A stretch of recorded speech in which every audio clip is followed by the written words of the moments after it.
For a great cup of joe, there's one thing you should know. Your morning brew can also be playful. Buff Boy Brewing guys make the temperature rise. And you surely feel naughty when you swallow our coffee.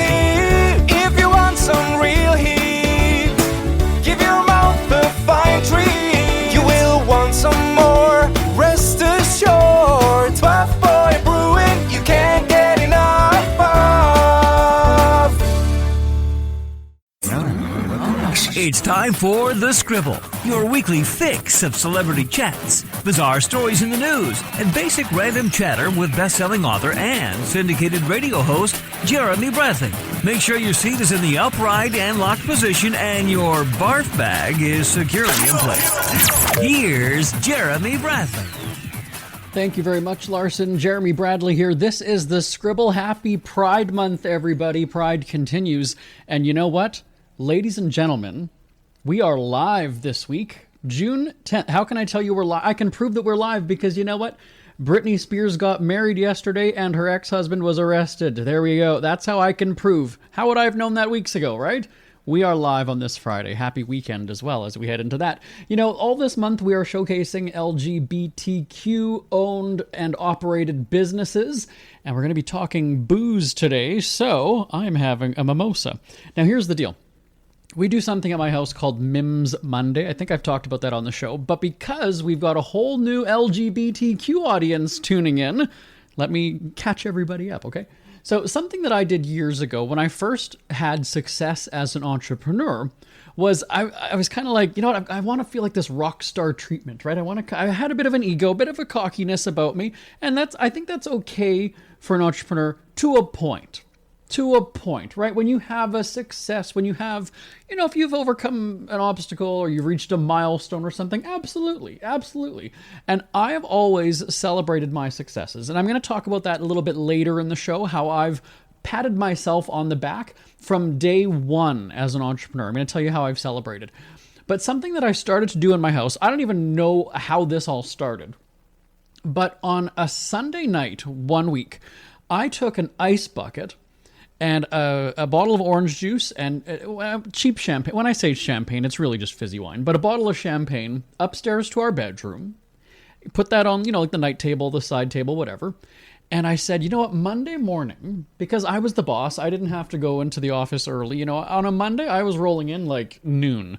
And that was the thing, doing our radio shows, and I'm still an entertainment reporter. Right now, as you're listening to this, if you're listening to this live, I'm on the radio talking about Britney Spears' wedding yesterday because we taped that last night.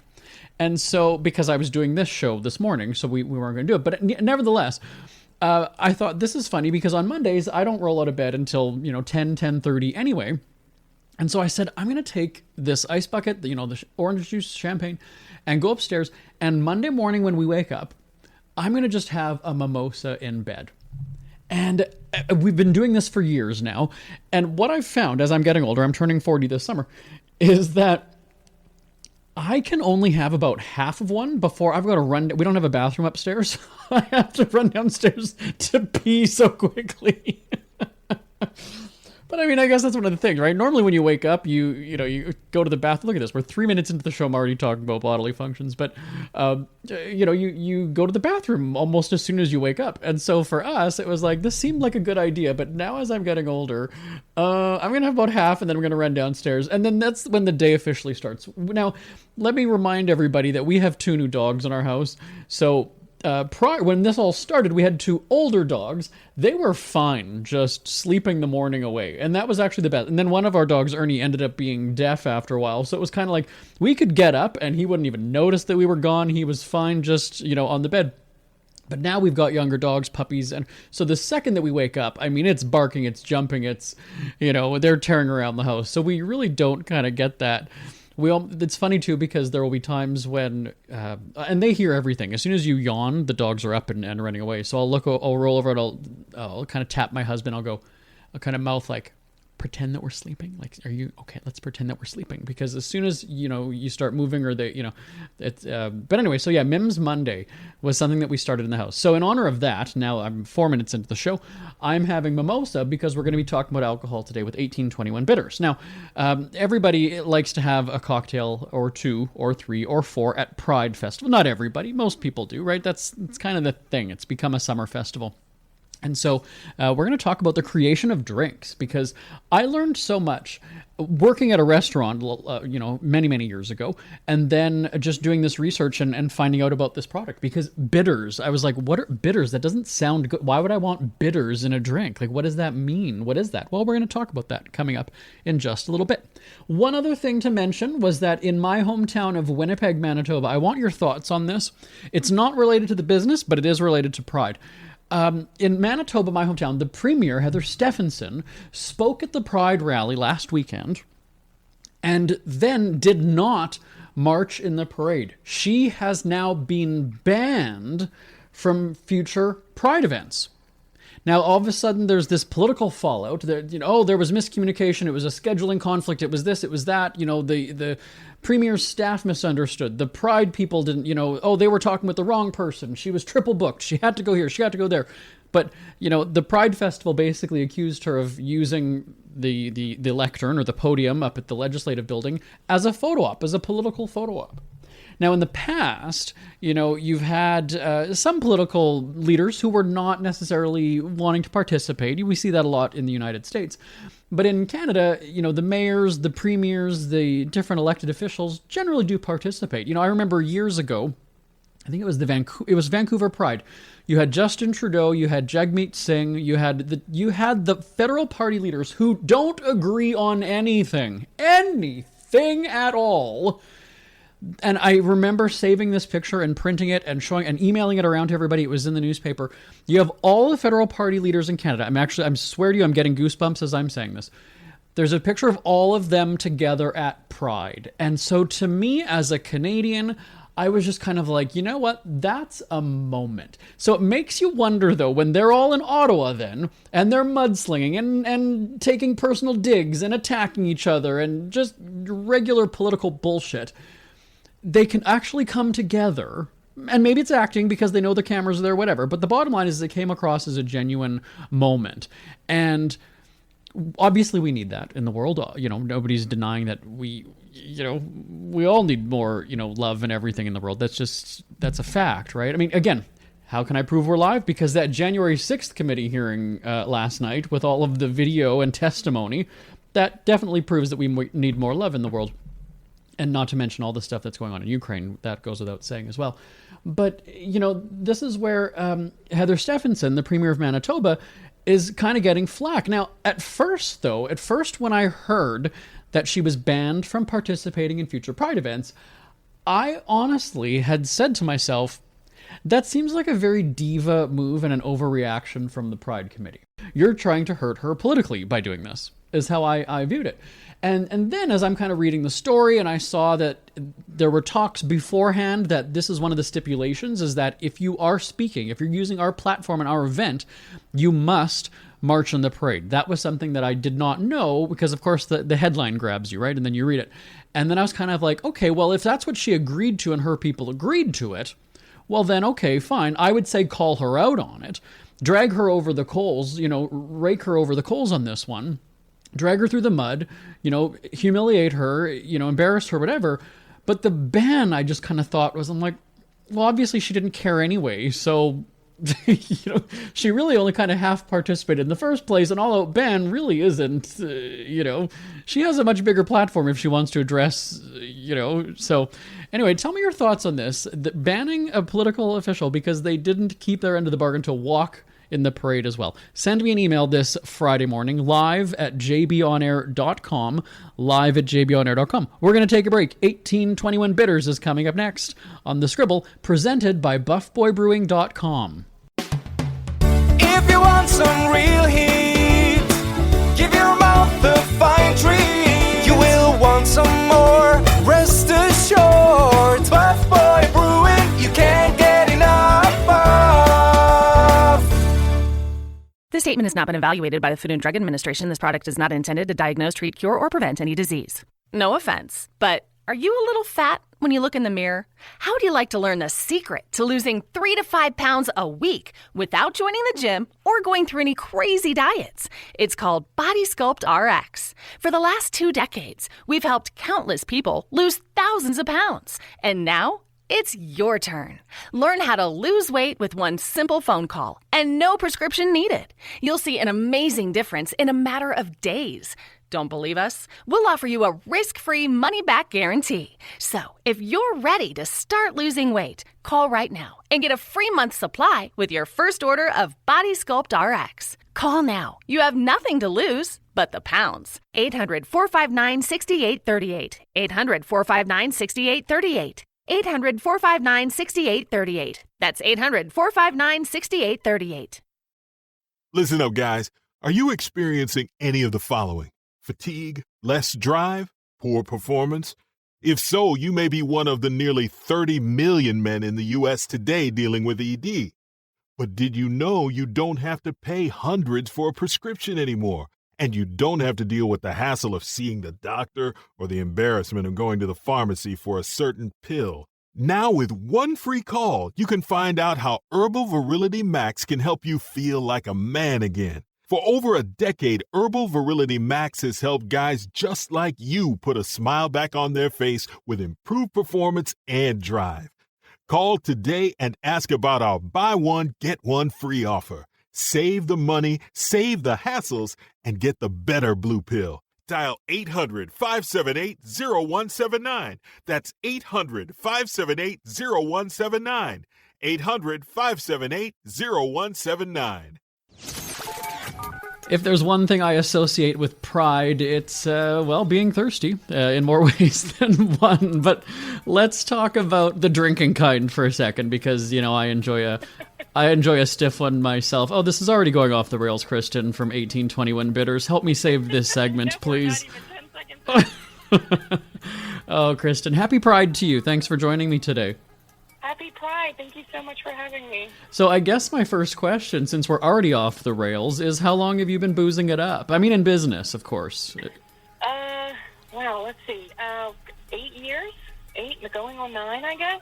Gosh, it doesn't seem like that long, but yeah, I think that's about right. Take me back to the beginning, though. Why this whole industry of bitters, which we'll talk more specifically about what that is and what it all entails, but how did you get into this industry, this realm?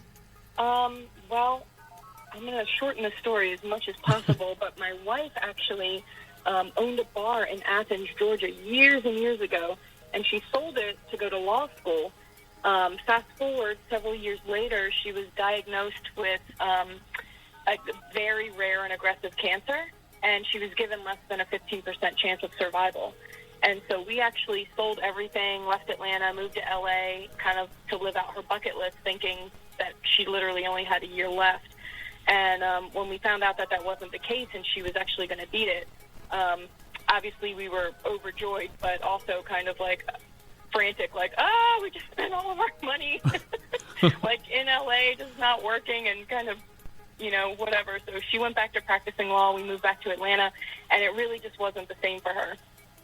After being faced with your own mortality, you kind of feel like you should be doing something that you either love or you're more passionate about. So she wanted to start her own business, and she had loved owning the bar and being in the hospitality industry. And we started playing around with ideas. And when Snowpocalypse hit back in 2014, we were locked inside for several days, and that's when we started making our own bitters and syrups and all that other stuff, and the rest is history. Let's talk about the company name, because I know there's some significance, right? There's a kind of a story as to what 18 and 21 signifies for you. Yeah, that's her nerdy law school background, actually. We bitters are very much like a Prohibition-era style cocktail ingredient, and the 18th Amendment enacted Prohibition, and the 21st Amendment repealed Prohibition. So that's the background of the name. And, coincidentally, right, I mean, you must know this, obviously, that the legal drinking age in a lot of places is either 18 or 21. So there's that really weird coincidence there. And we get that question a lot. There's something fun about trying out different recipes and figuring out new mixtures. I remember starting out drinking, strictly, it was vodka and OJ. That's what it was. I wasn't having anything else. And then I experienced amaretto. And then, now I'll just pretty much drink anything, right? I appreciate all kinds of taste. Maybe that's an age thing. I'm not sure. But have your tastes changed over the years from when you first started really exploring the world of alcohol? Oh, absolutely. I mean, I was like you. I was a straight vodka drinker, and it was, this is embarrassing to say now, but I was a Stoli Raz and Sprite girl all day long. And now, I don't think I would ever drink a flavored vodka or put Sprite in it either. Like I guess I'm a snobbier drinker. That's one thing that's changed. But now I enjoy all spirits, and I would say Scotch is probably my favorite. So definitely went the opposite end of vodka. Okay, and for the record, I've never been straight. Just so we're clear on this one. But the I already said we're off the rails, so let's just keep it off the rails. I mean, why bother going back on track? But yeah, why bother? It's Pride. Everyone knows what they're getting into. But this is the thing, though, is that for me at home, like when I'm making a drink at home, I was never able to replicate that flavor, that taste that I got in a restaurant, in a lounge, in a bar, wherever, because I didn't realize that it's not that they're just putting orange juice and vodka and that's it. I mean, if you're ordering a screwdriver, sure, that's what it is. But if it's the fancier cocktails, there's more to it than just the juice and then the liquor. There's a whole bunch of other ingredients. And so now that I get it, I'm starting to have fun with it, in the kitchen or wherever, at home. So much fun. Yeah, and so tell me about the excitement, because obviously it's different for me creating something at home because I'm using products that people like you make. So, I mean, me trying and exploring is something completely different than you doing it, experimenting when you're creating a product line. So take me through that process. Well, at first it wasn't any different because I had never bartended before, and I didn't know what spirits went with what or what flavors were good together. I'm a home cook. Like I fancy myself a home chef a little bit. I love to use everything in my pantry, and I kind of just attacked cocktails the same way. They have to be balanced. There should be a level of bitterness or sweetness or salty or whatever the flavor, acidity.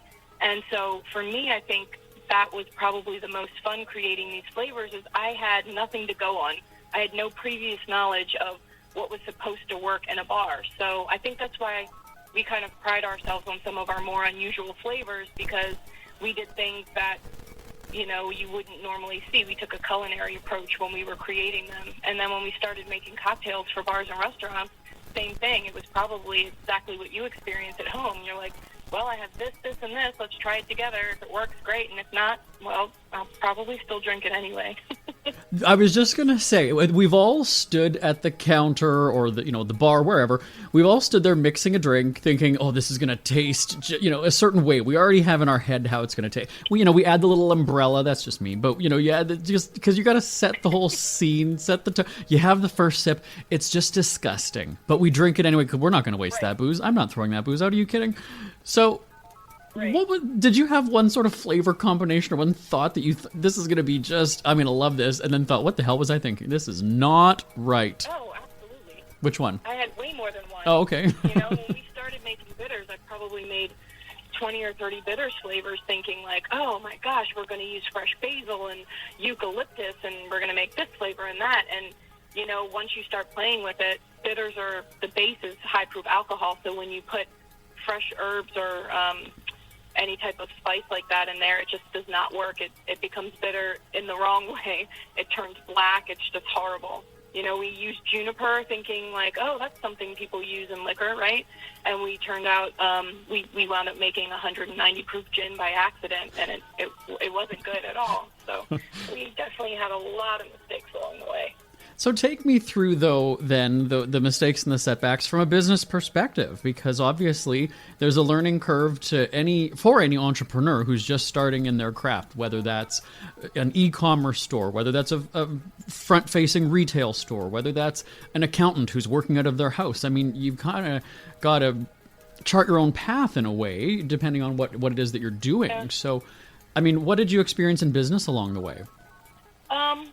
Well, we're two women, and it's a male-dominated industry, so we definitely had to deal with that in the beginning. That was one of our challenges. And then I think that you kind of just have to learn from your mistakes, and you have to learn from them quickly. So there's no sense in going, I wasted all this time and this research and this money trying to create this thing, and then I went through the process, thought it was amazing, and released it, and it didn't work. You just kind of go, okay, well, my customers are going to tell me what they love and what they want, and it might not be what I think, but you always listen to your customers because they will give you the feedback to let you know what to do next. One way or another, I find that your customers are just your best audience. They will be very honest and very raw in the best way possible, and you kind of have to just follow their direction when you're making a product for the general public.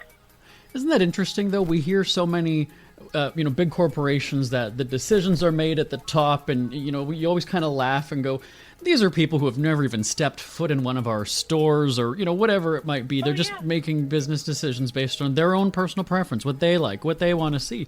And so that's exactly what an entrepreneur, especially somebody who, whether you're starting an e-commerce store now or you're using your social media audience, you get that feedback. I think it would be stupid to not listen to what your customers or just the people who are following your page think.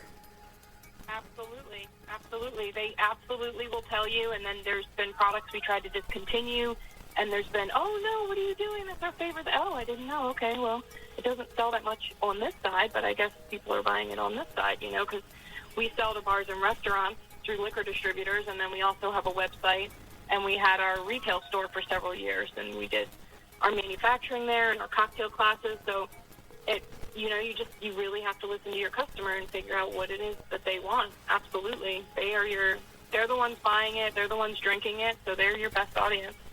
When you have setbacks, you've already outlined, some personal and professional setbacks that you've, as a duo, as a couple that you've experienced. As an entrepreneur, though, you can't call in sick and have somebody else pick up the slack for the most part, right? It's your livelihood on the line. And, I know that when I was... Like that, go ahead, yeah. Like that commercial, what is it? Like, moms don't get sick days? Entrepreneurs don't either. So take me through that, though. Again, my entrepreneurial ventures was, me writing for a newspaper and doing things like that. You're obviously having to create product, right? You've got an expense that goes along with it. I really didn't have that. But there for me was that pressure. Now I'm going back about 18, 19 years already, that I'm sitting here going, I've got to eat tomorrow. I've got to pay for my house. I have a dog to take care of. There's that pressure. There's that. I would almost say that's the motivation. If I want to keep living in this house that I'm in, if I want to eat tomorrow, that was the pressure for me as an entrepreneur. With you, you've got, like I said, products, you've got ingredients, you've got even buildings that you're having to pay for. You've got more than one income that you've got to be generating. How do you do that when you have a bad day, or even week, or even month or year, as we've seen during the pandemic? Some businesses still aren't able to dig out. What's your secret to keeping going? I think, first of all, you have to be determined to succeed. And that, I know, sounds like maybe easier said than done, but it really is something that you have to wake up and tell yourself every day, like, I'm determined to succeed. Like 2 or 3 months into starting the company, I got a tattoo on my wrist that says 1821, and I remember my wife's father going, well, that wasn't very smart. What if your business fails? And, I looked at him and I said, God, I didn't even think about that. That wasn't even, I guess it's not an option, and that was just my mindset going in, was like, it's going to succeed because it has to. And then I think when you need a sick day or you're having a bad week, I think that's definitely one of the pros to being in business with your spouse, is like, they can look at you and go, you're worn out, you really need a day, maybe 2, I'm going to pick up the slack for you, and you have someone that you trust, that cares about the company as much as you do, and they can, kind of take over. And we've had to do that for each other several times throughout the years, and it's just nice to have that person to kind of lean on. I can't imagine, honestly, running a company by myself. I think it would be extremely difficult. For those listening who aren't aware, Kristen certainly just takes off to Mexico for 2-3 months at a time and just says, I'm not dealing with this crap. You can do it, right? That's kind of what you were telling me off the air. Well, that was a little different. 2020 just kind of rocked our world, as it did everyone's. And our business, it just changed so quickly, as everything did in the whole entire world. And we had to just adapt and just, pivot as quickly as possible. And it wound up becoming an online business because everything was shut down. And I was grateful enough to have my sister, who had worked for us in the beginning and had left. Her job ended during the pandemic. So we decided during 2020, wow, we have been able to manage to do just about everything remote. And the only thing that we needed to be in Atlanta for was the production, which we do all in-house. And my sister was out of a job. She's family, and she knew the recipe and our business motto. And so it just worked out perfectly. She was able to take over the production side, and we wound up doing everything else remote. So we moved to Mexico for a year, and that was long enough to get away. Now we're on our way back. I mean, the pandemic threw everybody for a loop, no matter what your industry. I don't know that there was anybody that wasn't at least affected in some way. Maybe not necessarily negatively. Everyone was affected. Yeah. So with a business like yours, I mean, there's two trains of thought, I would imagine, is, oh crap, we're going to go under, or wait a second, everybody could be stuck at home. This could be a great opportunity, because people might now start to have a drink more because they're not having to worry about, going to work tomorrow, which obviously is not a very good, we didn't want people out of work. We don't want businesses to fail. But I mean, what was your first thoughts then when this all started? Honestly, my sister lived alone in an apartment, and Missy and I had just bought a house.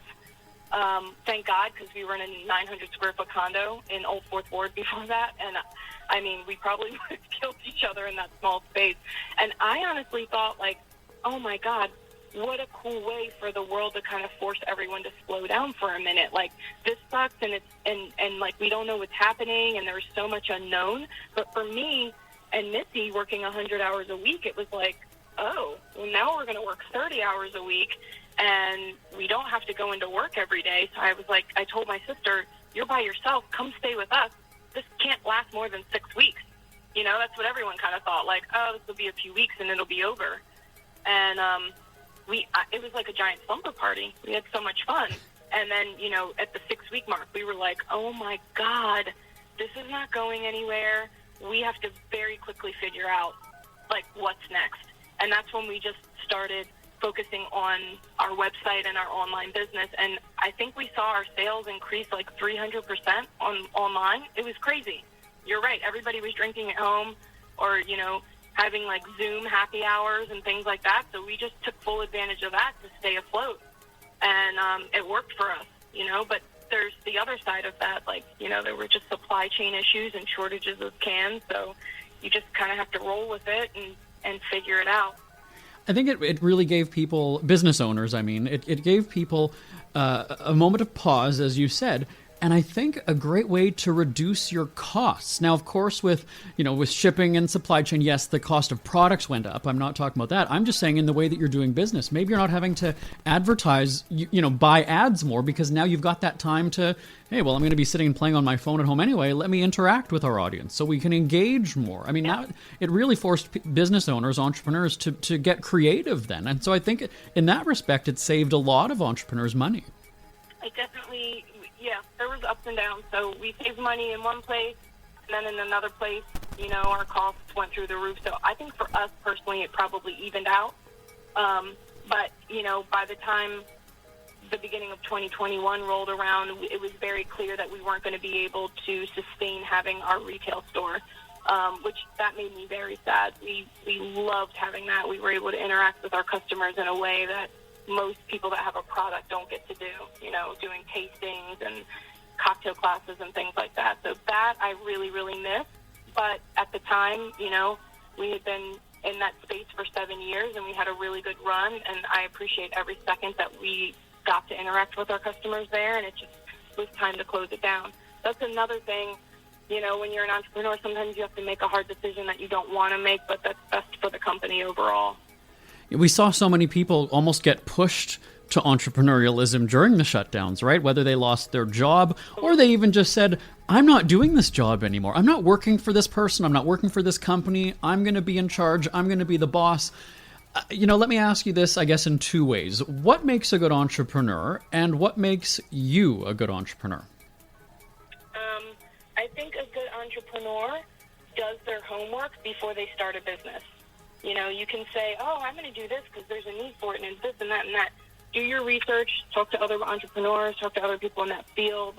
Really do your research ahead of time so you know what you're going into. There's nothing that will really prepare you for doing it, because you'll be the first one there and the last one gone, and you're going to care more than anyone else, and you just have to understand that, that's how that's going to be. And I think you just have to be, like I said earlier, determined to succeed. You can't just give up anytime something doesn't go right. You have to pivot and learn from that mistake or that experience and just figure it out. Missy always, whenever any one of our staff would come and ask her a question, she would look at them and say, Google it. Not because she didn't want to give them the answer, because she wanted to teach them to be self-sufficient, whether they stayed with us or went on to something else, do your research. And then for me, I think to be a good entrepreneur, I think, I've made so many mistakes. I think learning from them, listening to your customers. If you have a company where you have customers, you have to listen to them. That was always my favorite thing.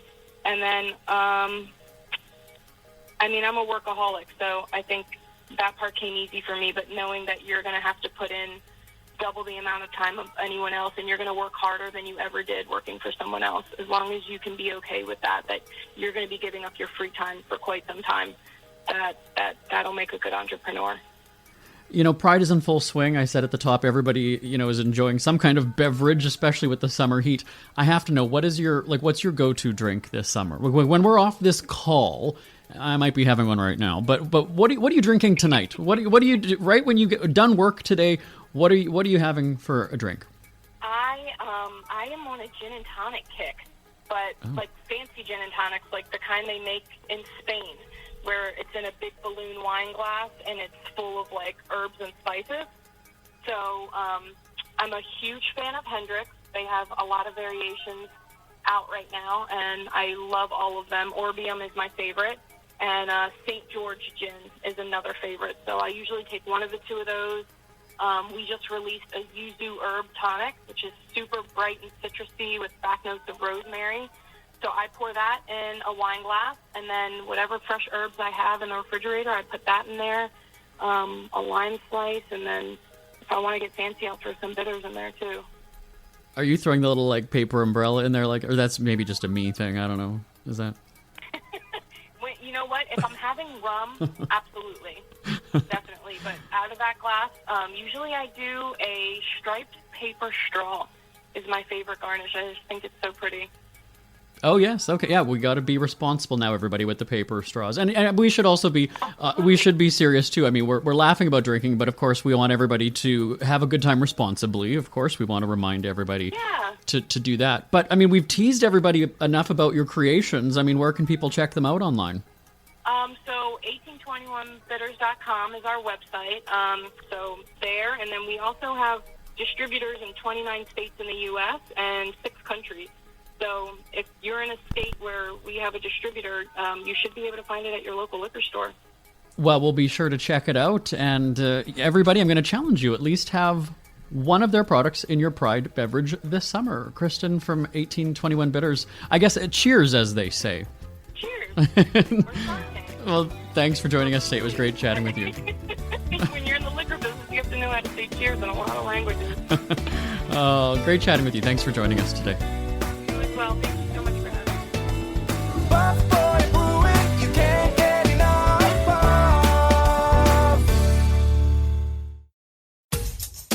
of. Ever had something to get off your chest but never had the balls to say it? That's a load of crap. Speak Free with JB.com is exactly what you've been waiting for. Your chance to tell it like it is and not care what anybody else thinks. Have your say on issues of the day. Join newspaper and radio columnist Jeremy Bradley as he tells it like it is. Hundreds of thousands of people have stopped by, including some well-known celebrities who have had a chat with JB and speak candidly about what's really going on in the world. You can join them too.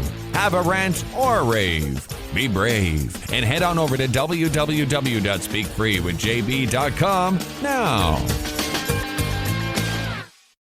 Isn't it crazy that you wait for payday, but before you know it, you're strapped for cash again? It's time to stop blowing your money and become a smart spender with the book, The Official Guide to Being an American Cheapskate at cheapskatebook.com. Learn simple ways to cut costs at home every day and during special times of the year. Don't go broke at Christmas. Don't remortgage the house for a fancy vacation. The book is filled with tips to save you money throughout the year. Check out the best-selling book, The Official Guide to Being an American Cheapskate at cheapskatebook.com or on Amazon and iTunes. Jeremy Bradley here, back on this supersized Scribble during our Pride Biz Showcase presented by buffboybrewing.com.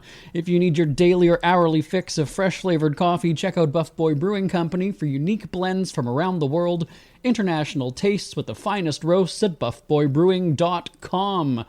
Happy Pride, everybody. There we go. Okay, so at the top of the show, I mentioned about my own little mini celebrations that I've always done.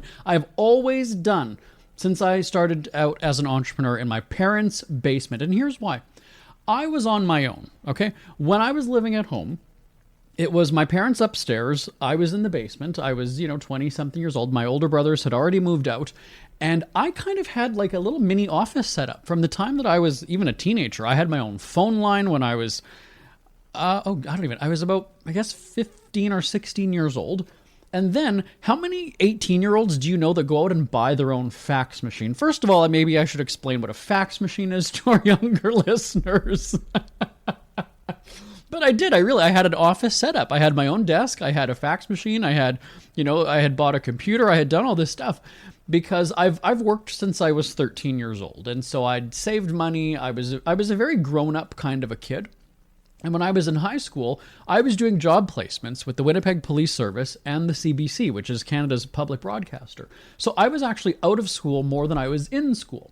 And so when the regular school teenagers are doing, driver's ed and going on dates and really being teenagers, I guess, I was becoming an adult. I was out working. I think maybe about 3 days a week often at a job every day. And at the time, I was being paid $13 an hour to work at the public broadcaster. It's basically kind of just shadowing, helping a reporter, making phone calls, doing some quick interviews. And I mean, for a 16, 17-year-old, $13 an hour back then, we're going back to 1998, ladies and gentlemen. I don't even think that there's people who are making $13 an hour right now, 22, 24 years later. And so I was very professional. I never really liked spending time with kids my own age. I had the odd friends that I would talk to, but I got along better with grown-ups. And when I joined the workforce, once I was out of school, I always hit it off with people. I was, let's say early 20s, mid 20s. I was always hitting it off with the people who were in their 40s or 50s. I had that connection. And so that's how I felt that I matured professionally at a very early age. But then when it came to, relationships and having those types of connections with people, deeper, meaningful relationships with people that weren't your coworkers, that's where I lacked. And so I had to catch up, in my 30s or so.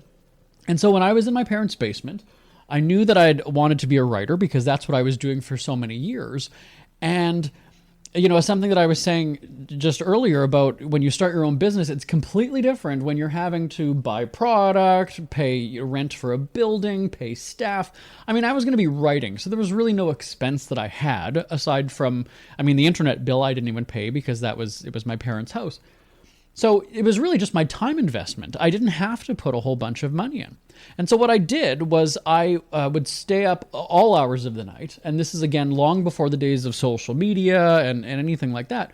I would stay up and I would research every night a different area of Canada and get the contact information for editors and publishers at the newspapers across the country. Like, not just the biggies, but we're talking like every freaking little newspaper in the country. I had an email address or some kind of contact information for it.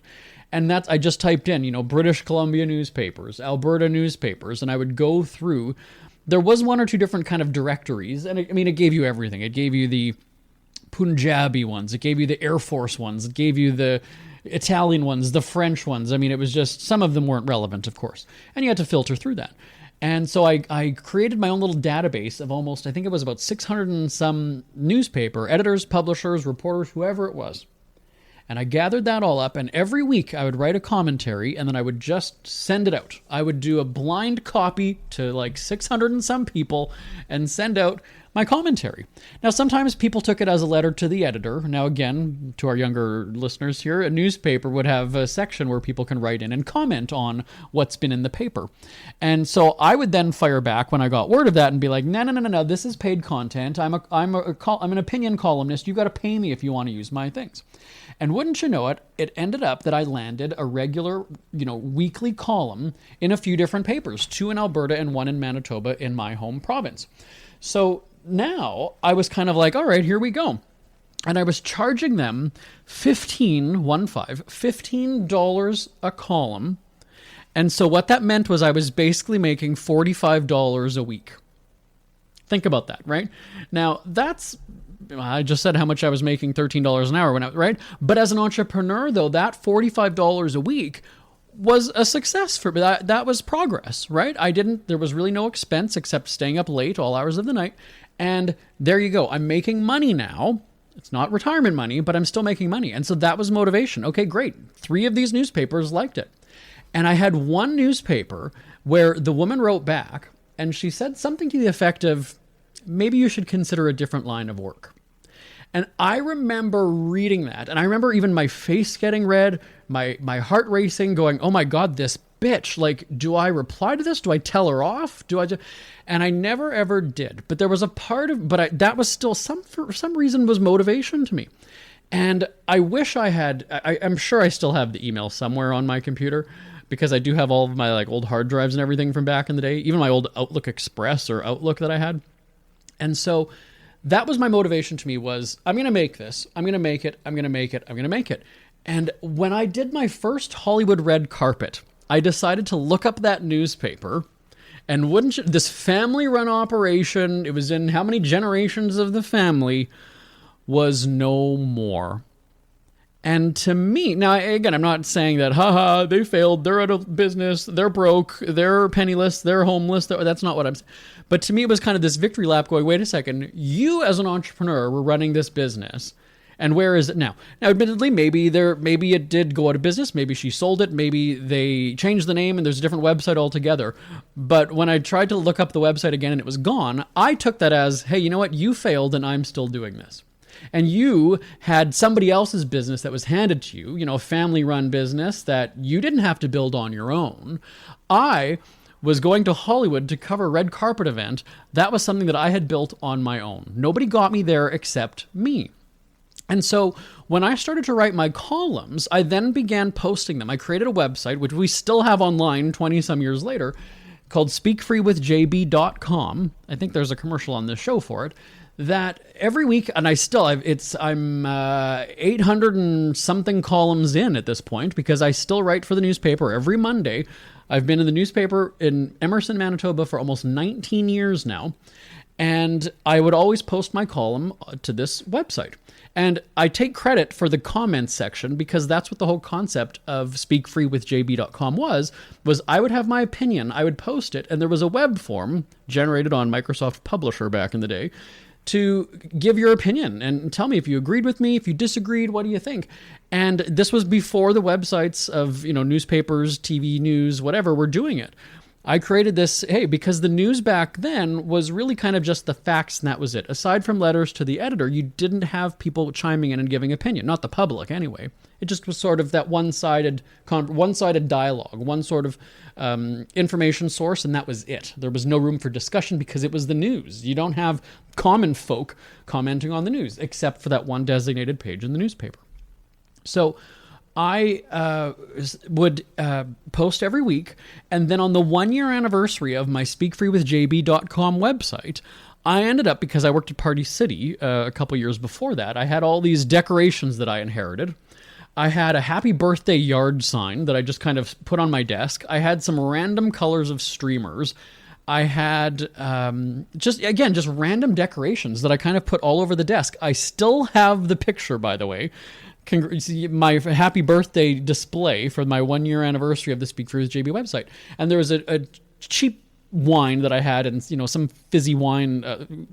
What do they even call them? I don't know. These fruity. My mom buys them. The fruity wine that's like pink and got fizz.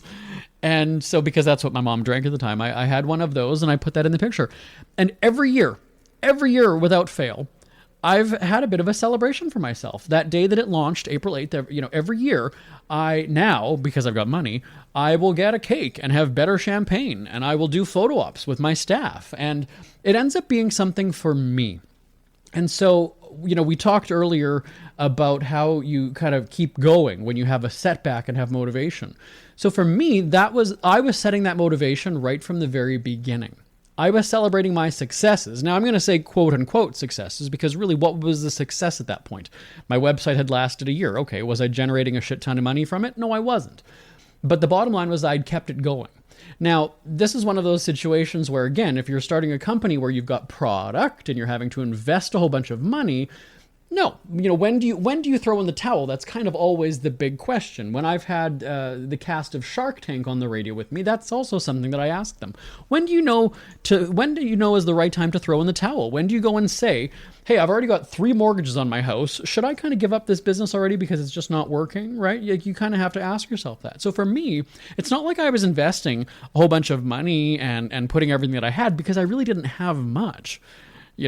And so I kept going with it, and I had the resources. Now, did I take a job on the side to make money in the meantime? Absolutely I did. I was not above doing that. And I think that as an entrepreneur, it's something, again, we see on Shark Tank, they kind of criticize people and say, well, you're not all in on this. You're not making it your full-time gig or whatever. And then there's the people who go and say, well, I'm actually trying. I'm doing as much as I can while still maintaining a full-time job to, keep my house or something like that. And so I never felt that I was above working for somebody else in the meantime. And so then once the money was coming in, that's where I went and said, okay, now I'm on my own. I was a managing editor at a publishing company, and I thought, okay, now I'm going to officially launch my business. And that, ladies and gentlemen, is when the fear sets in. I was no longer in my parents' house. I was, everything was my expense. I had to pay for my house. I had to, even then have spending money. I had a dog to take care of that I had to feed. And so that was my big thing was, yes, while I was working at the publishing company, I had saved up $10,000 from that. Now, I was also hosting my own radio show at the time. So I did have advertising revenue, and I'd sold commercial time, and, I'd licensed my content to different stations and outlets. So I did have money coming in. So with the publishing company money, I was able to put aside $10,000. Back in the day, that was enough to get you a house. And my house was $154,000 about almost 15 years ago. Now I don't even think you can get one that's on fire for that price in most cities. And like I said, there's that fear now. Again, being a writer was completely different. I didn't have staffing costs and things like that. But there is that fear of, I've got to feed myself. I've got to feed my dog. And I remember at my lowest point financially, I had to borrow $7 from my brother for a box of granola bars. I had a source of income, but the times were that tough. And then there's that motivation of, okay, you know what? No pity parties for yourself. You don't have time to sit there and wallow in your failures. And I never really felt like I was failing so much as it wasn't succeeding. And I don't know if that makes a difference. What do they say? Is that a distinction without a difference? I wasn't failing, but I was not succeeding. And so that's where you have to sort of take that step back and go, is this really working? What am I doing wrong? What am I doing right? What can I change? Is my heart in this? Yes, I can still believe that it's a great business opportunity and I'm going to make something up. And any day now, the money's going to come in. Any day now. And you have to have that reality check. And that's something that as an entrepreneur, you've got to know, almost maybe starting out, what is my limit? Do you set those benchmarks? Do you say to yourself, okay, if I didn't pull in such and such amount of money in my first year, then that's it? Or do you wait until you're at the end of your rope financially? Do you wait until your credit cards are maxed out? Do you wait until, you've got 2 mortgages and you're barely feeding yourself and you're skipping meals because you can't? Do you tell yourself at the very beginning, that's going to be my limit? When I'm starving and unable to feed myself, that's when I'm going to throw in the towel and get a job or make a change. If you're an entrepreneur and you've gone through this, because I think a lot of business people do when you're starting out your own operation, I would love to hear from you. Send me an email, live@jbonair.com, because something that I'm asking our guests over the next few weeks is, when did you know you were successful? What were those scary moments? How did you pick yourself up? For me, and like I said, it was that motivation from that bitch in Alberta that kind of told me to get a new line of work. And I don't know why, right? This was somebody who I didn't even know, who didn't know me. I wouldn't even know her to see a picture of her or recognize her or whatever. But there was something that just really affected me by telling me that. And over the years, let me be completely honest with you, over the years, and I just had this discussion with one of my friends a couple weeks back, she'd called me, and I guess she'd had, falling out with somebody and whatever, and she was deeply hurt by something that they had said or done, and she asked me, how do you not care what people think about you? Because I've said that for many years. I said, I don't give 2 shits if people don't like me, if they don't think I'm talented, if they don't like my book, if they don't like whatever. I know that I'm a good writer. I know that I'm a good radio host. I know that I can do all these things because I have for many, many years. So if somebody, thrashes me on Twitter or, challenges me and be like, oh, I've never heard of you, best-selling author, who the fuck are you? It doesn't bother me. It really doesn't. And I know that there's people who say that. I know there's people who say, it doesn't bother me. But then it really does. And I've said on this show many times, I don't give 2 shits about social media. I think my Instagram bio says that, where it's like I'm the only broadcaster who couldn't care less about being on social media. And I truly mean that. I really do. I don't even do our posts for the radio show, for the newspaper column, that's not even me doing it. We have it, in a lot of instances pre-programmed or scheduled, and it's just auto-tweeted from 3 weeks ago, something was programmed. And if we post a picture, when we're doing radio shows from a different location or whatever, and if it doesn't get likes and the picture doesn't get whatever, I don't give 2 sweet fucks. I really, really don't. I don't lose sleep over it. If we get, and it happened before, somebody would say to me, I'd get an email from on the radio show, somebody's, your show is stupid. You really suck at blah, blah, blah. It's delete. Like I don't dwell on it. I'm not going to read it over and over again. I'm not going to print that and go to my staff and say, do I really suck? You guys, was that show bad? That's just, when you insult me, when you name call, when you do something like that, to me, already I shut down. I really don't. Now, do I value people's opinion? Let me be clear on this, though, because obviously my whole website, my whole concept, Speak Free with JB, I'm all about having a debate and open discussion and dialogue and things like that. I'm interested in your opinion on what we're commenting about, or what we're talking about. But if you don't like me, or you think my dog is ugly, or you think my husband is stupid, I don't care. I don't care. And this friend that I'm talking about, she's one of those people who's deeply offended that if you make a comment about her dog, because her dog kind of has long hair, I call him a mop dog, because he's just got long, she's really, really legitimately bothered by that. And that's something that I said to her almost from the beginning. I said, you have to take a look at this. You take it as a personal slight when I make a comment about your dog. I mean, you got to start there. I mean, if that bothers you, if that has you telling me off, you got to dial that back. If people want to go and say, oh, Jeremy, your dog is stupid, or, oh, okay. I just, whatever. I really don't care. It just doesn't bother me. It doesn't. And that's, I think, a big part of it, too. So, the setbacks that you have, you can make a bad decision and, okay, as we were talking about bringing in a product or discontinuing a product, and all of a sudden there's outrage because your clientele, your customer base doesn't like that decision. All right, I get that. And, if there's somebody that comments and says, oh, your products are shit, Engage with them, though, and have that productive conversation. If they just go and insult you, well, then whatever. I mean, do they really want to be a happy customer in the first place? Probably not. Maybe they just wanted to tell you off and get you to fire back at them, as we see a lot of people do that on social media. And for me, it's kind of like, well, I don't take the bait. I live tweet Bachelor and Bachelorette. I'm basically paid to slut shame the cast. And then there's people who will come back at me and defend. It's like, you know what? You can insult me, but this is my job. I'm actually being paid to watch this show. I've got no interest in the Bachelor and Bachelorette. I'm legitimately being paid a lot of money per hour to tweet this on behalf of, our audiences on, radio platforms and things like that. So, it doesn't bother me. It really doesn't, what people think and say. So those are my tips for you. Like I said in the last show, this is how we're setting up these Pride shows. I'm going to have my little opening conversation dialogue thing, just talking to you. We're going to have the guest in the middle part of the show. And at the end, I'm going to kind of summarize what we've just talked about with that guest, and then my own personal experiences, because I think that we can all learn from each other. And that's one of the beauty, we've got such a diverse group of entrepreneurs that we're talking with. Obviously, this liquor business that we have last week, basically talking about adult toys in a sex shop, in Chicago. So we're kind of taking you on different areas of, retail, e-commerce, customer service. And I'm looking forward to the next week or two that we've got coming up ahead. So again, my email address, live@jbonair.com. And I think, we've got a shout out for Twitter now. Speaking of social media. We hear you chirping. Get scribbling. Tweet up the Scribble at The Scribble Show. Join the discussion with Jeremy Bradley. It's all going down right now on Twitter at The Scribble Show and at thescribbleshow.com. JB here, back on the Scribble, our Pride Biz Showcase presented by buffboybrewing.com.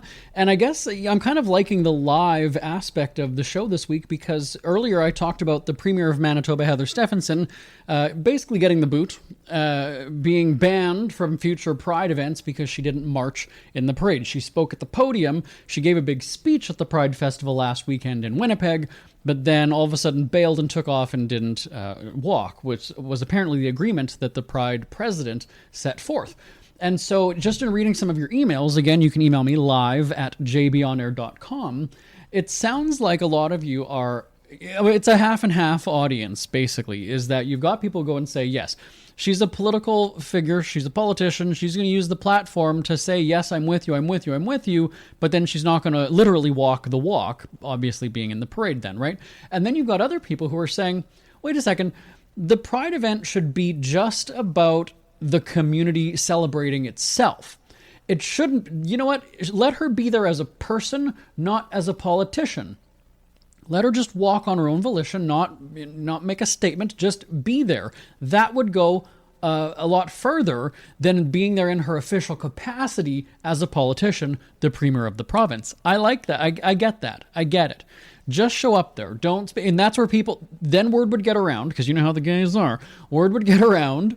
Oh my God, that's the premier. Look at her. She's totally, that's really cool. She just showed up. Just kind of fly under the radar. Just not have to have the big fanfare of, I'm the premier of Manitoba, I celebrate diversity. I didn't think of it that way earlier when I was telling the story, but I'm kind of, I'm appreciating your opinion on that. I accept that opinion. I agree with you. I like that.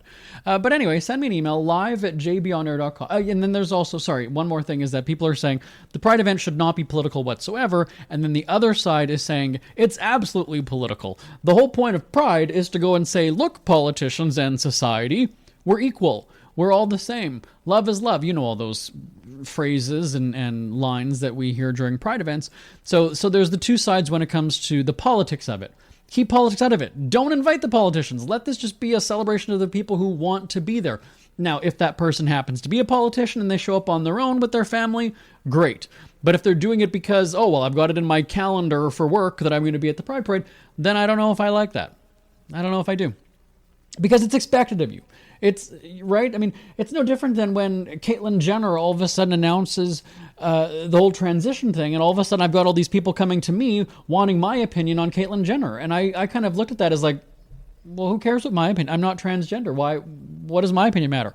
Oh, well, she's part of the LGBTQ community, so are you. I'm like, well, those are two completely different things. I think that it's unreasonable to expect that because I'm gay, I'm going to have an opinion on Caitlyn Jenner, or I guess Bruce Jenner at the time, that I'm going to have an opinion on that. That would be like saying every woman has to have a stance on abortion. Isn't that sexist for me to say that? So we have this assumption because you're part of that group. No, you're part of that group being LGBTQIARST or women or black or whatever, that you're going to be on the bandwagon. You're going to, oh, well, she's a woman. She's got to have an opinion on abortion. I think that's just as sexist as the other part of the argument that people are making these days. So just because I'm gay doesn't mean, okay, well, why not ask a straight person? Why not ask Bruce Jenner's friends and family what they think of Bruce turning into Caitlyn? I mean, that's more, not some gay guy in Canada who's never met him. And why? So just because I'm gay, I'm going to have an opinion on that? I'm not saying that I'm offended by that, but it's kind of like, well, that's sort of weird that you're going to feel that way. So anyway, let me know your thoughts on banning a politician from a Pride event live at jbonair.com. My thanks to 1821 bidders. 1821 bidders. Check them out. Again, drink responsibly this Pride season. My name is Jeremy Bradley. This is The Scribble. I will talk to you same time, same place next week as our Pride Biz Showcase presented by buffboybrewing.com continues. And congrats to Britney Spears on the marriage. Happy weekend, everybody. I'll talk to you next time. Want more Scribble? Check out thescribbleshow.com for past shows, celebrity interviews, cheapskate tips, and more. That's at thescribbleshow.com and on Twitter at The Scribble Show. The Scribble is a speak-free media presentation. If you want some real heat, give your mouth a fine treat. You will want some